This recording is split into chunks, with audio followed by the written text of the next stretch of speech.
পুরাতন মুরগি, পচা মুরগি খাওয়াইছে ইফতারের সময়। সবাই কমপ্লেন দিচ্ছে, দেখেন সবাই কমপ্লেন দিচ্ছে, প্রশাসনের দৃষ্টি আকর্ষণ করছে এটা নিয়ে। এই যে পচা মুরগি খাওয়াইছে সবাইকে। এ ভাই কি মুরগি পচা মুরগি পাইছেন? হাজারি ভাইয়ের দোকান নাকি? নাম কি? এটা নাকি হাজারের দোকান। হাজারি আবার আসবেন।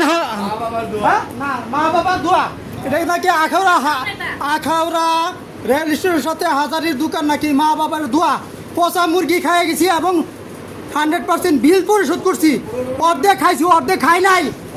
গন্ধ আরো 20 জন লোক খাইছে, পচা গন্ধ। এটা স্যার এখন